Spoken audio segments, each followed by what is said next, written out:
तमाम viewers, Nadir Bloch एक नई वीडियो के साथ हाजिर खिदमत हूँ। प्रेस क्लब में मौजूद हैं और आज यहाँ पर एक यूनिक मसला जो है वो सामने आया और वो ये है कि मजहब को जो है उसको एज ए टूल इस्तेमाल करके बहुत सारे लोगों की जो जानें हैं वो ख़तरे में डाल दी गई हैं और तकरीबन 450 से ज़ायद अफराद जो हैं वो एक रिपोर्ट के मुताबिक जो है वो इस वक्त अडियाला और मुख्तलिफ जेलों में मौजूद हैं, जिनके ऊपर जो है तौहीन मजहब का इल्ज़ाम लगाया गया, उनको डाला गया और हनी ट्रैप जिसमें कुछ फीमेल्स को भी इस्तेमाल किया गया और कुछ रिपोर्ट भी पेश की गई है।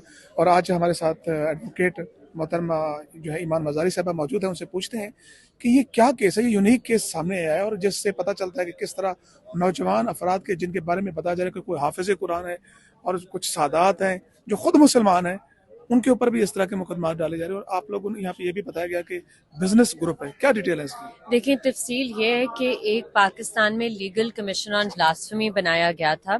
उसमें बहुत से लोग शामिल है, कुछ वकील है, राजा इमरान खलील, राव अब्दुल रहीम, उसमें मुद्दई होते हैं बहुत से, गजनफर अली, शराज अहमद फारूकी। हमें इनके नाम लेने होंगे और उनके नाम लेकर बात करनी होगी, क्योंकि ये ग्रुप कुछ एब्स्ट्रैक्ट नहीं है, इसमें ये इंडिविजुअल्स इन्वॉल्व है और इन इंडिविजुअल्स का ये प्लान होता है, जिस तरह आज आपको सबूतों के साथ दिखाया गया कि औरतों को इस्तेमाल करते हैं, जॉब की लालच देते हैं और हनी ट्रैप करने के और तरीके इस्तेमाल करते हैं और फिर उन बच्चों को पिंडी, इस्लामाबाद, डिफरेंट जगहों पे बुलाया जाता है, उधर उनके फोन्स लिए जाते हैं, उन पर बेहिमाना तशद्दुद किया जाता है, उनके फोन्स पर मटेरियल प्लांट किया जाता है। एफआई की जो अफसरान है वो इस प्रैक्टिस में मुलव्विज होते हैं और उन फैमिली से फिर 10 लाख, 14 लाख, 20 लाख रुपए मांगे जाते हैं।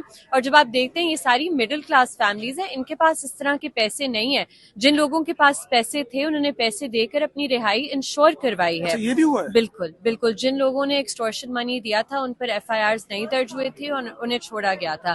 तो ये एक पूरा ग्रुप है, क्योंकि आप सोचें लॉजिकली इस बात को, क्या 800 लोग पाकिस्तान में डिफरेंट इलाकों में जो एक दूसरे को जानते भी नहीं है, क्यों वो सारे इन ग्रुप्स में शामिल होंगे जहां ये सारे मुद्दई शामिल होते हैं?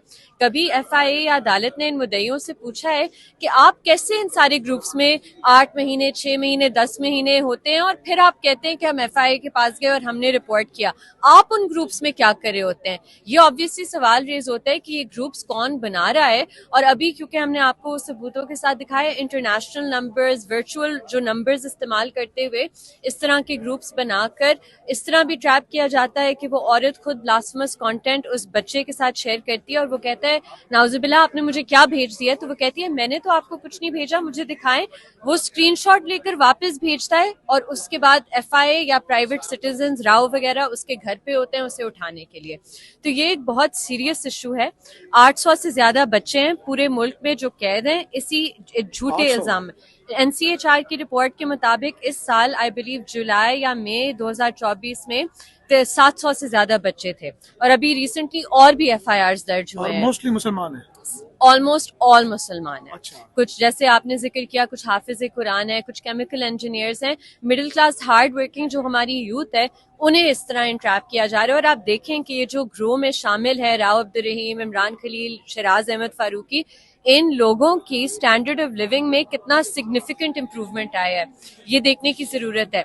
इनके कोई करियर्स नहीं थे, इनका लॉ में कहीं और जो वकील है इनका कोई नाम नहीं था, कोई नहीं जानता था कि कौन है, क्या केस करते हैं।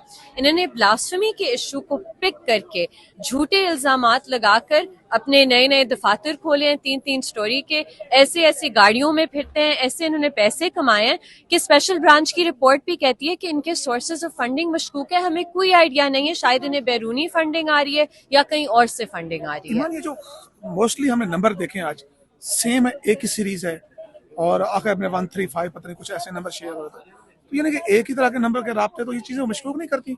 और इससे भी बढ़कर कि जो वो मटेरियल कह रहे हैं कि इन अनकनेक्टेड लोगों ने शेयर किया है, वो एक ही मटेरियल है, सारी तस्वीरें एक हैं, जो वीडियोस हैं वो एग्जैक्टली एक है।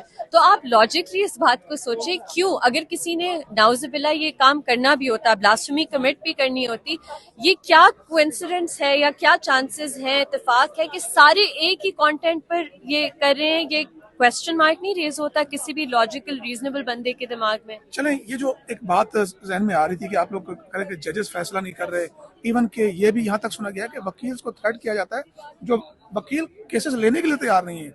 आप हिम्मत है आपकी, आप चलो मतलब सामने आई है या एक दो दोस्त और सामने है, हादी सामने है, तो मोस्टली तो पाकिस्तान में केसेस को फॉलो करने वाला भी कोई नहीं है। देखिए, यही इसमें दो इश्यूज है ना। एक कि फैमिलीज को एक्सेस टू काउंसिल नहीं होता क्योंकि उनके पास पैसे नहीं होते काउंसिल एंगेज करने के लिए, जबकि ये जो दूसरी साइड है इसके पास बहुत से पैसे हैं और ये हर वक्त अदालतों में होते हैं। दूसरी बात कि ये जो तमाम सारे केसेस हैं इनमें जब भी कोई बेल एप्लीकेशन लगी होती है, कोई समात लगी होती है, लीगल कमीशन ऑन ब्लास्फेमी ने प्रेस रिलीज वो प्रेस रिलीजेस जारी करती है कि ये वकील हैं, ये इनके नाम है, ये गुस्ताख के वकील है, एलिज्ड का भी लफ्ज इस्तेमाल नहीं करते और अदालतों में जाकर जजेस को डराते धमकाते हैं।